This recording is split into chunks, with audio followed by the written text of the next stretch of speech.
Hello प्यारे बच्चों, तो मैं स्वागत करता हूं आपका आपके अपने यूट्यूब चैनल एनडी क्लासेज पे।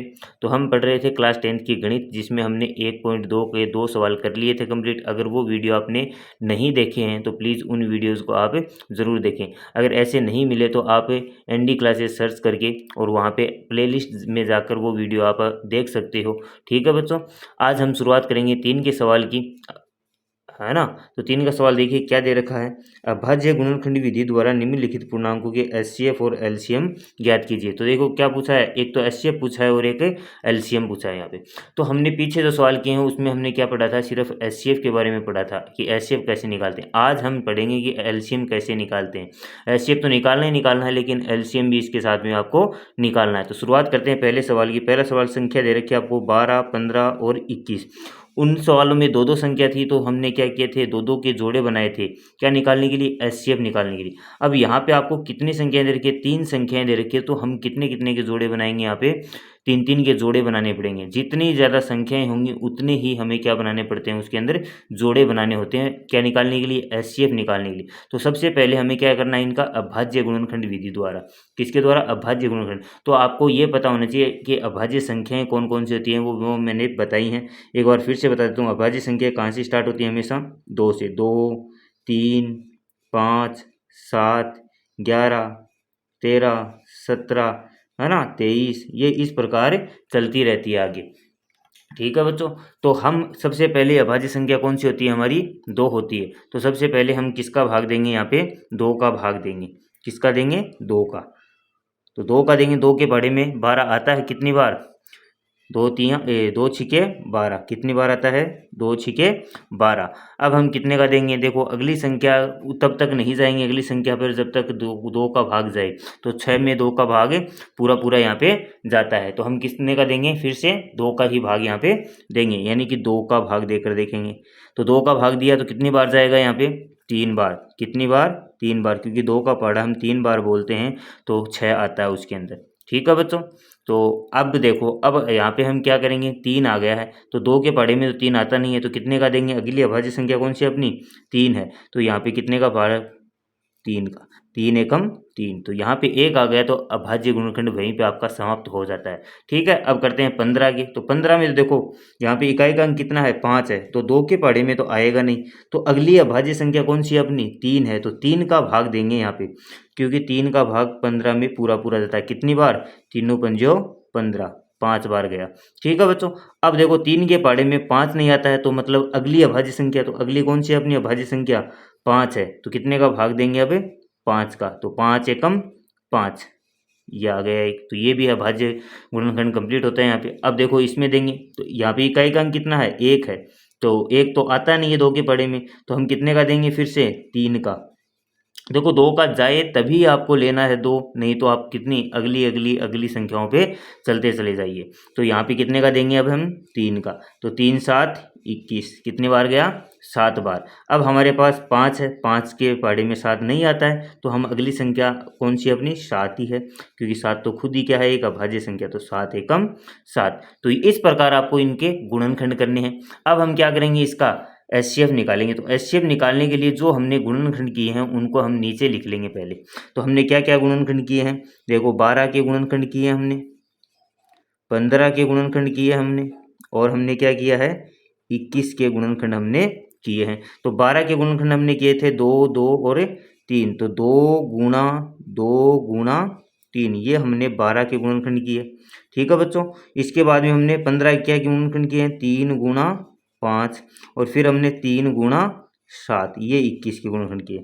अब आपको क्या निकालना है, यहाँ पे मैथ से निकालना है, यानी कि एचसीएफ यहाँ पे आपको निकालना है। तो एचसीएफ के लिए मैंने पीछे बताया है क्या करना होता है, हमें हमें जोड़े बनाने होते हैं, है ना। तो सबसे पहले देखेंगे यहाँ पे 2 इसमें है, इसमें नहीं है, इसमें भी नहीं है, छोड़ दो। 2 इसमें है, इसमें नहीं है, इसमें भी छोड़ दो। अब देखो 3 यहाँ पे भी है, 3 यहाँ पे भी है, और 3 यहाँ पे भी है। तो इसका क्या बन रहा है, यहाँ पे एक जोड़ा बन रहा है पूरे का। मैं यहाँ पे गोला कर देता हूँ इसको। तो ये क्या बन रहा है, यहाँ पे 3 देखो सभी के अंदर है। तो क्या हो जाएगा अपना एचसीएफ, और किसी का भी जोड़ा इसमें नहीं बन रहा है, तो अपना एचसीएफ एक बार इसको क्या ले लेंगे, बाहर ले लेंगे। तो एचसीएफ कितना आ जाएगा यहाँ पे प्यारे बच्चों, 3 आ जाएगा अपना। ठीक है, अब हमें क्या निकालना है, इसका एलसीएम निकालना है। तो एलसीएम निकालने का तरीका सीधा सही है कि जो आपने एचसीएफ में लिखा है उसको तो लिख दो ऐसा का ऐसा, है ना। अब जो जोड़े वाली संख्या है उसको तो हमने एक बार लिख लिया है यहाँ पे, बस इतना ही काम करना है। जो बच गया उसको इसके गुणा में, तो क्या बच गया यहाँ पे 2 बच गया, गुणा 2, गुणा 5 और गुणा 7, ये बचे हैं हमारे पास, है ना। देखो एलसीएम निकालने के लिए जो एचसीएफ आपने निकाला है वो तो आपको यहाँ पे लिखना है ना। जो जोड़ा बनाया है उसमें से आपने एक बार यहाँ पे लिख लिया। अब जो संख्याएं बच गई उसको भी क्या कर लीजिए, गुणा के अंदर आपको लिख लेना है, बस और कुछ नहीं करना है। अब इन सभी को क्या कर लीजिए, आपस में गुणा कर लीजिए। गुणा करके आप देख लेना, मैं यहाँ पे टाइम वेस्ट नहीं करूँगा आपका, मैं सीधा ही बता रहा हूँ कितना आएगा इसका 420। तो एचसीएफ कितना आ जाएगा 420। इस प्रकार आप इसको कर सकते हो आसानी से। ठीक है बच्चों, तो अब देखिए अगला सवाल 2 का। 2 के सवाल में क्या दे रखा है हमें, तो 2 के सवाल में दे रखा है देखो 17, 23 और 29। तो सबसे पहले यहाँ पे आपको सीधा ही पता चल रहा होगा कि किसी दूसरी संख्या का भाग ही नहीं जा रहा है, इसमें खुद का ही भाग जाएगा। देखो 17 क्या है, एक अभाज्य संख्या है, तो अभाज्य संख्या का यहाँ पे कितने का भाग जाएगा, 17 का ही जाएगा, है ना। 23 भी क्या है, एक अभाज्य संख्या, तो यहाँ पे कितने का भाग जाएगा, 23 का ही भाग जाएगा। 29 भी क्या है, एक अभाज्य संख्या है, तो यहाँ पे कितने का भाग जाएगा, 29 का ही भाग जाएगा। तो इसमें कुछ ज़्यादा सोचने की जरूरत ही नहीं, आपको अभाज्य संख्याओं का पता होना चाहिए। तो यहाँ पे एचसीएफ अब हमें क्या करना है, देखो 17 के गुणनखंड क्या हुए 17, और 23 के गुणनखंड क्या हुए 23, ठीक है, और 29 का गुणनखंड क्या है हमारे पास 29 ही है। अब यहाँ पे हमारे पास एचसीएफ कैसे निकालें इसका, ये आपको पता होना चाहिए। अब एचसीएफ कैसे निकालें, क्योंकि इसमें तो कोई जोड़ा ही नहीं बन रहा है।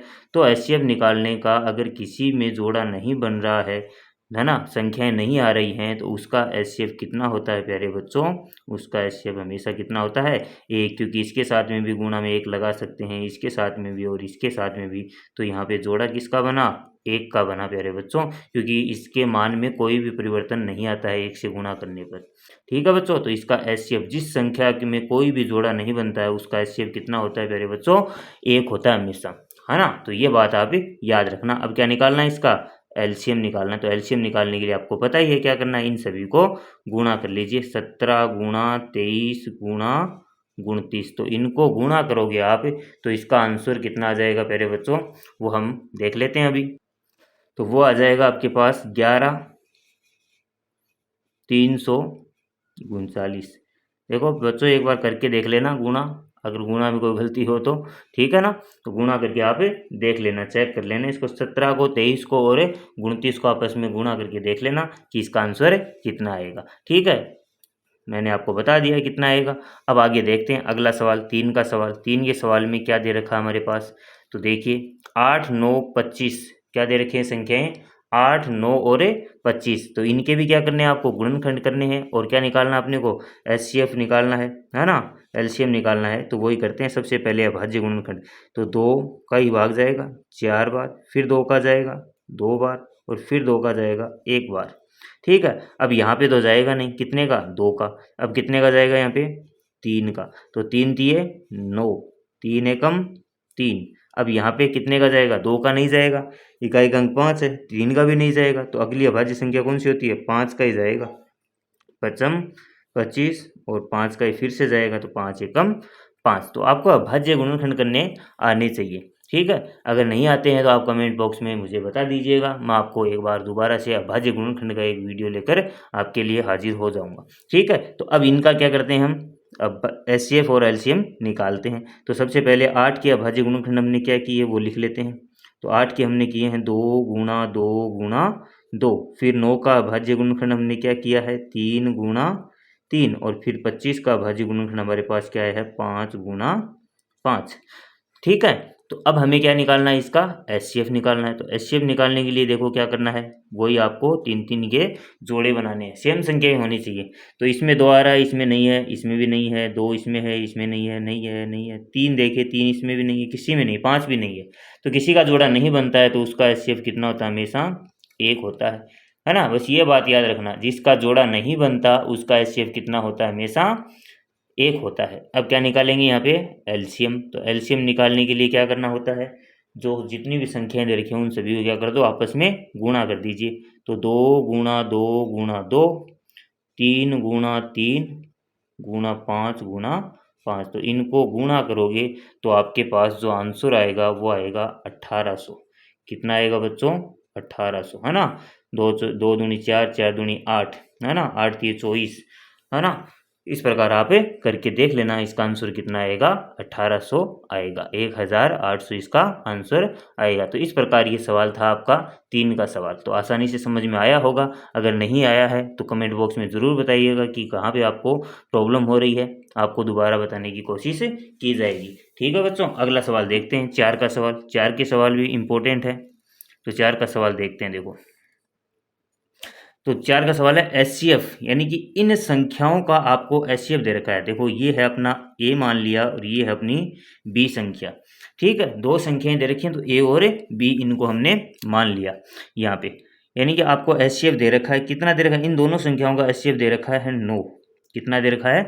9। ठीक है, और एलसीएम आपको क्या करना है? ज्ञात करना है, एलसीएम निकालना है। एचसीएफ देकर आपको एलसीएम पूछ ले तो आपको एक सवाल याद आना चाहिए। 2 का ही सवाल था, पिछले वीडियो में हमने बात की थी, दो संख्याओं का गुणनफल बराबर किसके होता है? एचसीएफ गुणा एलसीएम के। ये होता है अपना दो संख्याओं का गुणनफल, मतलब ए गुणा बी बराबर होता है, यानी कि दो संख्याओं का गुणनफल एचसीएफ और एलसीएम के गुणनफल की क्या होता है? हमेशा बराबर होता है। ये हमने पीछे ही पढ़ा है, पिछले वीडियो में। अगर आप प्रोसेस नहीं करोगे, आप वो पीछे वाला वीडियो नहीं देखोगे, तो थोड़ी प्रॉब्लम आ सकती है। ठीक है बच्चों, तो देखिएगा ज़रूर उस वीडियो को भी। तो देखिए, अब यहाँ पे अपने पास मान दे रखे हैं। सबसे पहले हमारी पहली संख्या ए है, तो ए कितनी है यहाँ पे? 306। बी दूसरी संख्या 657। एचसीएफ आपने को जो दे रखा वो लिख रहा हूँ मैं पहले। देखो, ए का मान ये दे रखा है, बी का मान है, और ये इनका क्या है? एचसीएफ है, तो एचसीएफ हमें दिया है। और एलसीएम हमें क्या करना है? यहाँ पे निकालना है इनका। क्या निकालना हमें? एलसीएम यहाँ पे निकालना है। तो वही सूत्र लगाएंगे। क्या सूत्र है अपना? है ना, हम जानते हैं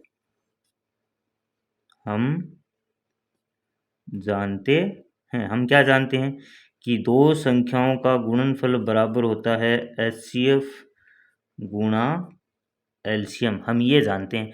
तो ए का मान हमारे पास है कितना? 306 रख देते हैं इसके अंदर, गुणा बी का मान है 657 बराबर एचसीएफ का मान है हमारे पास 9। एलसीएम नहीं है, हमें ज्ञात करना है यहाँ पे। ठीक है बच्चों, एलसीएम हमारे पास है नहीं है, इसका मान क्या करना है? हमें ज्ञात करना है यहाँ पे। तो अब देखते हैं आगे। तो अब यहाँ पे देखो, एलसीएम निकालना में, तो ये क्या है? यहाँ पे गुणा में है, इसको इधर भेजेंगे तो ये किस में चला जाएगा? बट्टे में चला जाएगा। किस में जाएगा? बट्टे में। तो 306 गुणा 657 बट्टे में क्या आ जाएगा? यहाँ पे 9 आ जाएगा, और बराबर में यहाँ पे क्या बच जाएगा आपके पास? है एलसीएम। क्या बच जाएगा बच्चों? एलसीएम यहाँ पे आपके पास बच जाएगा। ठीक है, तो अब हम देखो इसको में भाग देते हैं। तो भाग देते हैं तो कितनी बार जाएगा? यहाँ पे भाग देकर इसमें देख लेते हैं। देखिए 1 मिनट। तो ये जो भाग दोगे आप, ये आपका 9 का भाग इसके अंदर देकर देखोगे तो कितनी बार जाएगा आपका? 73 बार। तो इन दोनों को गुणा कर लीजिएगा, है ना। तो गुणा करोगे तो इसका एलसीएम जो है वो कितना आ जाएगा प्यारे बच्चों? गुणा करोगे तो 22,338। कितना आएगा प्यारे बच्चों? 22,338। 306 को 73 से आप गुणा करोगे तो ये आंसर आपको मिल जाएगा। ठीक है बच्चों, तो कितना आंसर आएगा इसका? 22,000। कितना आंसर आएगा? तो यहाँ पे मैं लिख देता हूँ इसका आंसर कि एलसीएम बराबर कितना आएगा? इनको गुणा करोगे, 306 और 73 को आप गुणा करके देखोगे तो आंसर आएगा 22,338। कितना आएगा बच्चों? 22,338 इसका आंसर आएगा। तो इस प्रकार के सवाल आपके आ सकते हैं। तो यहाँ पे देखो, ये नहीं है कि एलसीएम ही पूछ सकता है, आपको एलसीएम देकर एचसीएफ भी पूछ सकता है ना। ये नहीं है कि यहाँ पे देखो आपको ये संख्याएं दे देगा, एचसीएफ भी दे देगा, एलसीएम भी दे देगा, तो किसका मान पूछ सकता है? बी का मान भी यहाँ पे पूछ सकता है। तो इसमें कोई ज़्यादा प्रॉब्लम आपको आनी नहीं चाहिए। तो ए का मान है, बी का मान है, एचसीएफ हमें दिया हुआ है, एलसीएम। तो आपको बस ये एक सूत्र याद होना चाहिए। ये वाला सूत्र अगर आपको याद है तो आप इस सवाल को आसानी से कर सकते हो। बस मान आपको रखने हैं, एलसीएम निकालना, तो ये गुणा में बस बट्टे में भेजना है और इसके अंदर भाग देकर 306 से इसको गुणा करोगे तो 22,338 इसका आंसर आ जाएगा। तो इस प्रकार इस सवाल को आपको करना था। अगला सवाल देखिए 5 का। तो देखिए 5 का सवाल, 5 के सवाल में क्या दे रखा है, 5 के सवाल में आपको दे रखा है यहाँ पे कि जांच कीजिए क्या किसी प्राकृत संख्या n, क्या दे रखा है, किसी प्राकृत संख्या n के लिए संख्या 6n यानी 6 की घात n अंक 0 पर समाप्त होती है। यानी कि आपको ये बताना है कि ऐसी संख्याएं आपको लेनी है जो क्या हो, जिसकी घात 0 पर समाप्त हो, आपकी किस पे समाप्त हो बच्चों, 0 पर समाप्त हो, वो संख्याएं आपको यहाँ पे निकालनी है। तो n यहाँ पे क्या है, सबसे पहले वो ही देखते हैं कि यहाँ पे n क्या है, यहाँ पे एक प्राकृत संख्या है। क्या है बच्चों, प्राकृत संख्या। अब प्राकृत संख्या आपको पता होनी चाहिए कौन कौन सी होती है, कहाँ से स्टार्ट होती है। तो प्राकृत संख्याएं अपनी 1 2 3 4 5 6, ये सभी क्या है अपनी प्राकृत संख्याएं। तो n की जगह आपको क्या क्या लेकर देखना है, 1 2 3 4 5 6 7 8, यानी जहाँ तक आप ले सको वहाँ तक लेना है। लेकिन हम इतना नहीं लेंगे, हम 3 4 संख्याएं लेकर देखेंगे। अपने में अंक क्या आना चाहिए, इकाई का जो अंक है वो क्या आना चाहिए, 0 अगर आता है, ये बोल रहा है 0 पर समाप्त हो सकती है क्या, अगर वो संख्या 0 पर समाप्त होती है तो क्या होगा देखते हैं। तो सबसे पहले हमें लेना है 6n, अपने पास क्या दे रखा है, 6 की घात n दे रखा है। तो n का मान मैं यहाँ पे ले लेता हूँ सबसे पहले 1, n का मान क्या लेंगे सबसे पहले 1। तो 6 की घात n की जगह क्या लेना आपको 1, तो आंसर क्या आएगा अपना 6 आएगा, है ना। इकाई का अंक देखना हमें। अब यहाँ पे n की घात मैं लेता हूँ 2, तो n की घात 2 लेंगे तो 6 का वर्ग कितना होता है 36, है ना। 6 गुणा 6 ऐसे, 6 गुणा 6 बराबर कितना आएगा 36। अब n के बराबर कितना लेंगे, अगली प्राकृत संख्या 3, तो 6 की घात 3, ये कैसे बन रहा है, इसकी जगह ले रहे हैं हम प्राकृत संख्याएं। तो प्राकृत संख्या कौन सी होती है वो आपको पता होना चाहिए। तो क्या आ जाएगा 6 गुणा 6 गुणा 6, तो इसको गुणा करेंगे तो कितना आएगा 216 आएगा आपके पास। n बराबर अब ले लेते हैं, ज़्यादा लेने की तो ज़रूरत नहीं है आपको, लेकिन एक और कर लेते हैं हम। n की घात 4 लेके देखते हैं 6 की घात, तो 6 की घात 4 लेंगे तो 6 गुणा 6 गुणा 6 गुणा 6, इसको गुणा करोगे तो आपके पास आएगा 1296। अब आपको देखना है ये क्या बोला था कि कहाँ पर समाप्त होना चाहिए, 0 पर समाप्त होना चाहिए ये। तो 0 पर समाप्त हो रहा है क्या, देखिए इकाई का अंक 6 आ रहा है, 6 आ रहा है, 6 है यहाँ पे भी, यहाँ पे भी 6। तो इकाई का अंक 0 पर समाप्त नहीं हो रहा। तो इकाई का अंक 0 पर समाप्त होता कब है, जब क्या हो, किसी संख्या के गुणनखंड में क्या हो 2 और 5 हो, तो इनको अगर आपस में मल्टीप्लाई करेंगे तब क्या आता है 0 आएगा इकाई का अंक। तो किसी संख्या के गुणनखंड में क्या आना चाहिए, 2 और 5 अगर साथ साथ में आ रही हैं, वो सभी संख्याएं कहाँ पर समाप्त होती हैं, 0 पर समाप्त होंगी, नहीं तो वो नहीं होंगी। तो 6 के हम क्या करते हैं, अभाज्य गुणनखंड करते हैं, यहाँ पे गुणनखंड कर लेते हैं। तो 6n के गुणनखंड करेंगे तो क्या बन जाएगा, क्या लिख सकते हैं हम, 2 गुणा 3 लिख सकते हैं। अब यहाँ पे देखिए 2 तो है लेकिन क्या नहीं है, 5 नहीं है, तो इसी की कमी है, इसी के कारण ये क्या नहीं है, किस पर समाप्त नहीं हो रही है, 0 पर समाप्त नहीं हो रही है। तो यही अपना क्या हो जाएगा यहाँ पे कारण हो जाएगा। तो यही कारण हम यहाँ पे लिख देते हैं। 6n के क्या लिखेंगे, 6n के अभाज्य गुणनखंड में क्या नहीं है, देखो 2 तो है, 5 नहीं है, क्या नहीं है, 5 नहीं है, अतः 6n का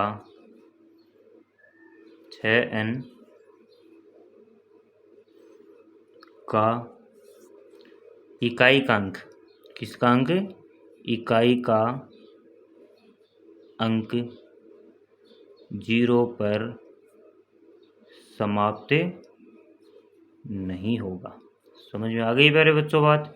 तो यहाँ पे हमें करना क्या है कि इसके क्या करने, प्राकृत संख्याएं लेनी है, इसकी जगह 1 2 3 4, ये हमने कर लिया है। करके देखा कि हमारे पास इकाई का जो अंक है, इसका इकाई का अंक 6 है, इसका भी 6 आ रहा है, इसका भी 6 आ रहा है, इसका भी 6। तो इसके से निष्कर्ष तो निकल गया कि 0 पर समाप्त नहीं होगी। लेकिन क्यों नहीं होगी वो कारण भी आपको देना है। तो इसके अंदर क्या नहीं है, 2 तो है लेकिन 5 इसके गुणा में नहीं आ रहा है। तो जिसके गुणनखंड के अंदर 5 और 2 नहीं आता है वो कभी भी 0 पर समाप्त नहीं होती है बच्चों। तो यहाँ पे हमने लिख दिया 6n के अभाज्य गुणनखंड में क्या नहीं है, 5 नहीं है, अतः 6n का इकाई का अंक 0 पर समाप्त नहीं होगा। तो इस प्रकार आपको ये आसानी से सवाल करना था। समझ में आ गई प्यारे बच्चों बात। अब देखते हैं अगला सवाल। अगला सवाल दे रखा है 6 का। तो देखिए व्याख्या कीजिए कि 7 गुणा 11 गुणा 13 प्लस 13। अब इसमें कितने पद हैं? देखो प्लस और माइनस ये आपने 8वीं क्लास में पढ़ा होगा, नहीं पढ़ा तो बता देता हूँ कि यहाँ पे प्लस और माइनस के इधर और इधर पद बनते हैं। क्या बनते हैं? पद बनते हैं। तो यहाँ पे पहला पद ये है और दूसरा पद ये है। तो यहाँ पे दूसरी स्टेप आपको कॉमन लेनी होती है। अगर उस कॉमन लेने में क्या हो जाएगा, दो संख्याएं हैं तो मतलब दोनों में ही भाग जाएगा। अब आपको सबसे पहले अभाज्य संख्या और भाज्य संख्या का पता होना चाहिए कि भाज्य क्या होता है और अभाज्य क्या होता है ना। अभाज्य क्या होता है? तो भाज्य क्या होता है? जिसके अंदर दूसरी संख्याओं का भाग जाए। दूसरी संख्या का मतलब जो दूसरे पहाड़े में आती हो, है ना, दूसरे के पहाड़े में आती हो, वो सभी संख्याएं क्या कहलाती हैं? अपनी भाज्य। तो भाज्य का मतलब 4 है ना, 6 है, 8 है, ठीक है, 9 है, 10 है, 12 है, 14 है, 15 है, ये सभी संख्याएं क्या अपनी भाज्य संख्याएं हैं, है ना, जो दूसरे के पहाड़े में आती है ना। 2 के पहाड़े में आती है, 2 के पहाड़े में आती है, 2 के पहाड़े में आती है, 3 के में आती है, 2 में आती है, 5 में आती है, 6 में आती है, 2 के पहाड़े में आती है, 3 के पहाड़े में, यानी जो दूसरे के पहाड़े में आए वो सभी संख्याएं भाज्य संख्याएं। ठीक है। अब हमें भी यहाँ पे क्या बताना है कि ये जो संख्याएं दे रखी हैं ये भाज्य संख्याएं क्यों हैं? तो भाज्य संख्या मतलब किसी दूसरे के पहाड़े में आती हो, यानी दूसरे का भाग जाता हो उसके अंदर, तो वो संख्याएं हमें यहाँ पे निकालनी है। और अभाज्य का मतलब क्या होता है? सिर्फ खुद का भाग जाए, स्वयं। किसका? खुद या स्वयं का भाग जाए। स्वयं का मतलब खुद का ही भाग जाए, किसी एक के अलावा। एक का तो जाएगा जाएगा, एक का तो जाएगा, लेकिन दूसरे का किसी का भाग नहीं जाएगा। वे सिर्फ और सिर्फ अपना इरादा होता है, किसी दूसरे के आसपास भी नहीं आने देता है किसी दूसरे को। तो अपना खुद का इरादा होता है, खुद का ही भाग जाएगा और किसी का भाग नहीं जाएगा यहाँ। ठीक है बच्चों, तो यहाँ पे देखते हैं हम अपना सवाल क्या दे रखा है। तो पहली संख्या हम लिखते हैं कि पहली संख्या क्या है? 7 गुणा 11 गुणा 13 प्लस 13 ये है। अब यहाँ पे प्लस का निशान है तो मैंने क्या बताया कि पद बनेंगे। तो पहला पद ये बन गया और दूसरा पद ये बन गया। अब जब पद बनते हैं तो आपको क्या लेना होता है? उसके अंदर कॉमन। आपको एक जैसी संख्याएं देखनी होती है ना। वितरण का नियम जिसमें लगाते हैं, है ना, वितरण विधि जो लगाते हैं वो बोलते हैं। तो इसके अंदर हमें पद देखने हैं। अब सेम पद कौन से हैं? सेम अक्षर कौन से हैं? तो 13 यहाँ पे भी है और 13 यहाँ पे भी है। तो मतलब 13 अपना क्या आ गया? कॉमन आ गया। अब यहाँ पे बचा क्या? 7 बचा, गुण हमें 11 बच गया, 13 का भाग 13 में दिया, एक बार गया, प्लस 13 का भाग 13 में दिया, एक बार गया। ठीक है बच्चों, तो मतलब हुआ क्या? यहाँ पे एक संख्या बाहर आ गई। तो यहाँ पे बाहर आई तो मतलब इसमें भी भाग जाएगा और इसमें भी भाग जाएगा। तो अब यहाँ पे हुआ क्या कि इसके अंदर पूरी जो गुणा करोगे आप, उसके अंदर पूरी में इसका भाग जाएगा। तो मतलब ये दूसरी संख्या का भाग जा रहा है यहाँ पे। तो इसका एक अभाज्य गुणनखंड क्या हो गया? अतः है इस संख्या का अभाज्य, इस संख्या का एक गुणनखंड लिख देते हैं। इस संख्या का एक गुणनखंड क्या हो गया? 13 है। मतलब इस 13 का भाग इसमें, इनमें भी जा रहा है और इस 13 का भाग इसमें भी जा रहा है ना। या फिर ये बोल दें कि इसके बट्टे में मैं 13 लगा दूं, 13 का भाग इस पूरे में जा रहा है ना। तो ये हो गया। तो इस संख्या का एक गुणनखंड क्या हो गया है? 13 हो गया है। तो इसका मतलब क्या है? अतः है यह एक भाज्य संख्या है। भाज्य संख्या है। यहाँ पे हम कॉमन नहीं ले पाते तो मतलब ये क्या हो जाती है? अपने आप ये एक अभाज्य संख्या हो जाती है। दूसरी देखिए क्या दे रखी है? दूसरी हमें दे रखी है 7 गुणा 6 गुणा 5 गुणा 4 गुणा 3 गुणा 2 गुणा 1 प्लस 5। तो यहाँ पे भी प्लस आ रहा है तो मतलब यहाँ पे भी क्या बनाने होंगे? हमें पद बनाने होंगे। तो ये एक पद बना और ये दूसरा पद। अब इसमें भी आपको देखना है कि सेम संख्या है क्या? है जी, क्यों नहीं है? 5 है और यहाँ पे भी क्या है? 5 है। तो 5 को क्या ले लीजिए? बाहर ले लीजिए। तो क्या बचा? 7 गुणा 6 गुणा 5 आ गया, सेम संख्या, तो काट दो। 5 से 5 कटेगा तो एक बार, गुणा 4 गुणा 3 गुणा 2 गुणा 1 प्लस 5 का भाग 5 में एक बार जाएगा। ठीक है, तो ये आ गया हमारे पास। तो अब हमें क्या करना है? यहाँ पे वही क्या आ गया अपने पास? एक अभाज्य संख्या आ गई, एक गुणनखंड आ गया इसका भी। तो जिसका गुणनखंड निकल जाता है तो वो क्या कहलाती है? अपने आप में एक भाज्य संख्या कहलाती है। क्या कहलाती है प्यारे बच्चों? अपने आप में एक भाज्य संख्या कहलाती है। तो यहाँ पे हम क्या करेंगे? निकाल लेते हैं। तो ये भी क्या है? अतः है इस संख्या का एक गुणनखंड, एक गुणनखंड क्या है? 5 है। अतः यह एक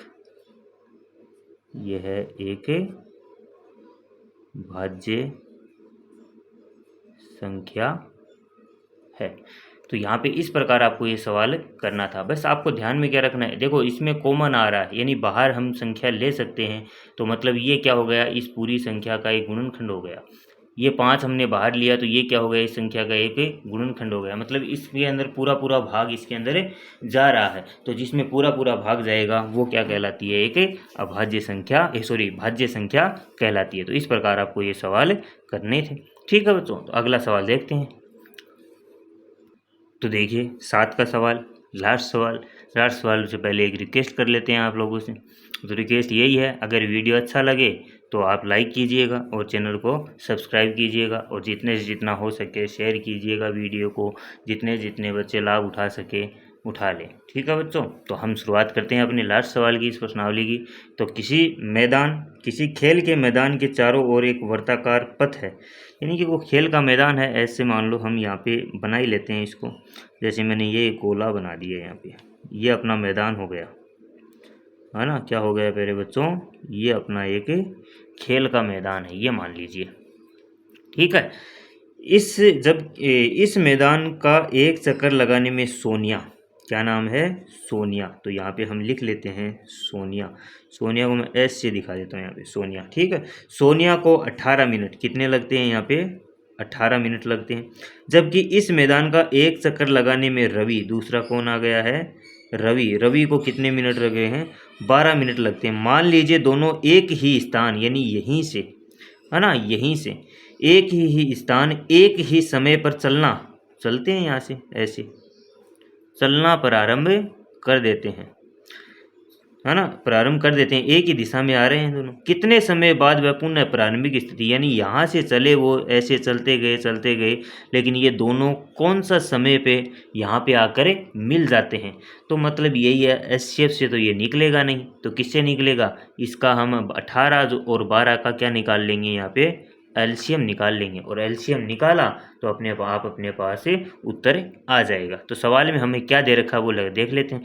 तो सबसे पहले सोनिया को एक चक्कर लगाने में लगा समय कितना लग रहा है, 18 मिनट। कितना, 18 मिनट। तो सबसे पहले यही लिखते हैं हम कि सोनिया को, लिख लेते हैं सवाल के अंदर क्या दे रखा है, कि सोनिया को एक चक्कर लगाने में लगा समय, कितना समय लगता है उसको, 18 मिनट। ठीक है बच्चों, इसके बाद में दूसरा नाम क्या था, रवि। तो रवि को, ये लाइन आएगी, रवि को एक चक्कर लगाने में लगा समय, तो कितना समय लगता है उसको, 12 मिनट। कितना लगता है, 12 मिनट लगता है। तो अब इन 18 और 12 का क्या निकालना, आपको एचसीएफ निकाल लेना है। तो एचसीएफ कैसे निकालेंगे, अलग अलग निकाल लो या एक जगह निकाल लो, एलसीएफ तो एलसीएम तो निकाल ही सकते हैं। तो 18 और 12 का क्या निकालना, आपको एलसीएम निकालना है। मैंने पहले एचसीएफ बोल दिया था, तो एलसीएम यहाँ पे निकालना है। तो सबसे पहले कितने का भाग जा रहा है, यहाँ पे दोनों संख्याओं में जाएगा। तो देखो 2 का 9 बार और 2 का 6 बार। फिर कितने का जा रहा है, 2 का, इसमें तो जाएगा नहीं, तो इसमें जाएगा 3। फिर इसमें 3 तिये 9, 3 एकम 3, फिर 3 का 3 एकम 3 और 1 का 1। इस प्रकार आपको कर लेना है। तो इसका क्या निकाल लिया हमने, गुणनखंड निकाल लिया। तो देखते हैं, ये भी इसका एलसीएम निकाल लेते हैं हम। क्या निकालते हैं, एलसीएम। तो एलसीएम कितना आ जाएगा अपने पास, एलसीएम निकालने का वही तरीका है, 2 गुणा 2 गुणा 3 गुणा 3।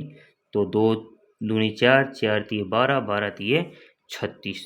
कितना होता है, 36। तो कितने मिनट लगे उसको, 36 मिनट लगते हैं। कितने मिनट लगते हैं, 36 मिनट। तो नीचे लिखना भी पड़ेगा क्योंकि इसमें दे रखा है।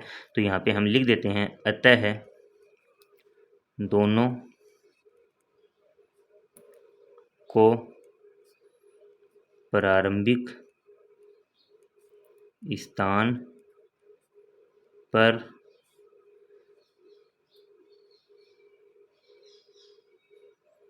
पहुंचने के लिए 36 मिनट लगेंगे या मिलेंगे। 36 मिनट बाद मिलेंगे। वो कब मिलेंगे? 36 मिनट के बाद वो दोनों मिल जाएंगे। तो यहाँ पे समझिए इस बात को कि 12 और 18 जो दे रखा है, तो इसको जोड़कर नहीं देखना कि जोड़ने पर 36 आना चाहिए, है ना। तो देखिए यहाँ पे हम दोबारा चलते हैं ऊपर की तरफ कि इसका अपने पास उत्तर कितना आया है? 36 आया। तो इसमें देखो 12 और 18, तो मतलब 12 का पढ़ा कितनी बार बोले? 12 तिये 36, 3 बार। तो जिसने 12 मिनट में जो चक्कर पूरा किए थे वो कितने किए? 3 चक्कर, ठीक है। और जो ये है 18, 18 दूनी 36, तो यहाँ पे जो देखो 12, 12 कौन है? रवि। तो रवि ने यहाँ पे 3 चक्कर कंप्लीट किए यहाँ तक पहुँचने के लिए, है ना, जब वो मिले तब।